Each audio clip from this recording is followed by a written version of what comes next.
Pada segmen sebelumnya telah kita hitung medan listrik di titik P yang dilewati oleh sumbu Y oleh suatu distribusi muatan batang yang seragam. Dan kita lihat bahwa medan listrik di titik tersebut hanya memiliki komponen pada sumbu Y saja karena simetri. Sekarang kita akan meninjau kasus di mana batang itu amat sangat panjang sehingga L ini panjang batang itu jauh lebih besar daripada jarak titik P terhadap batang. Maka yang terpengaruh adalah faktor di dalam akar kuadrat ini. Akar kuadrat ini berubah menjadi akar dari L per 2 dikuadratkan, sehingga hasilnya adalah L per 2 saja. Sehingga kita bisa nyatakan bahwa medan listrik di titik P tersebut adalah K dikalikan dengan 2 lambda dibagi dengan H. Sehingga medan listrik total pada titik P, jika batang itu sangat panjang, setelah kita masukkan K sama dengan 1/4 pi epsilon 0, kita bisa dapatkan sebagai 1/2 pi epsilon 0 dikalikan dengan lambda dibagi dengan H. Kita lihat bahwa medan listrik di titik P, jika batang itu sangat panjang, tidak lagi bergantung pada panjang L tersebut. Kali ini kita akan lanjutkan dengan meninjau titik P yang dilewati oleh sumbu Y yang tidak melalui bagian tengah batang. Sehingga tentu saja nanti batas integrasinya itu bukan lagi dari minus L per 2 sampai dengan L per 2, tapi ini sekarang sembarang L saja. Sehingga kita katakan ini dari L aksen sampai dengan L dikurangi dengan L aksen. Dan kita akan mengevaluasi medan listrik di titik P tersebut. Jika sebelumnya kita memiliki simetri, sehingga komponen medan listrik pada arah X itu saling menghilangkan, kali ini tentu saja karena dia tidak berada pada sumbu Y yang melewati bagian tengah batang, maka komponen medan listrik pada sumbu X itu tidak akan hilang. Nah, sebelumnya telah kita lakukan prosedur untuk menghitung medan listrik pada komponen sumbu Y.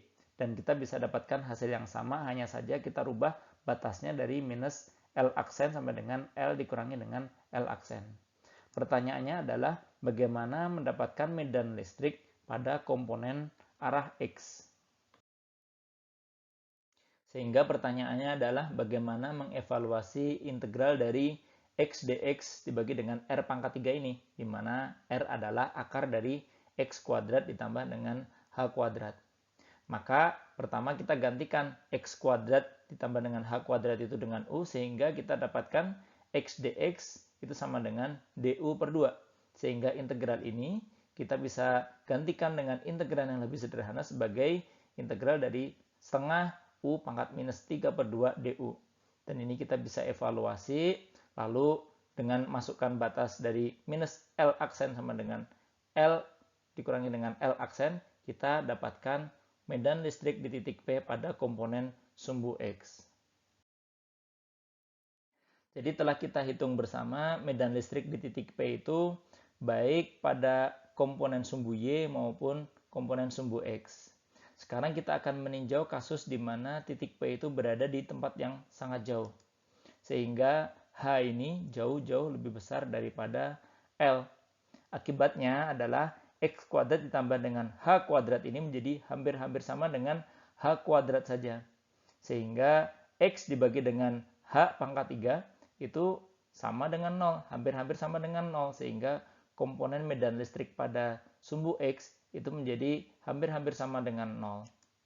Kemudian karena H ini adalah konstan, kita bisa keluarkan dari integral, sehingga integrasi kita tinggal integral terhadap dx. Dan itu tentu saja kita dapatkan hasil panjang batang tersebut. Sehingga ini adalah lambda dikalikan dengan L. Jadi jika kita masukkan semuanya, kita akan dapatkan medan listrik di titik P itu adalah 1/4 pi epsilon 0 dikalikan dengan Q dibagi dengan H kuadrat. Dan ini tidak lain adalah medan listrik oleh suatu muatan titik. Sehingga kita dapatkan kesimpulan bahwa dari tempat yang jauh, muatan batang itu akan dirasakan, tidak lain sebagai sebuah muatan titik saja.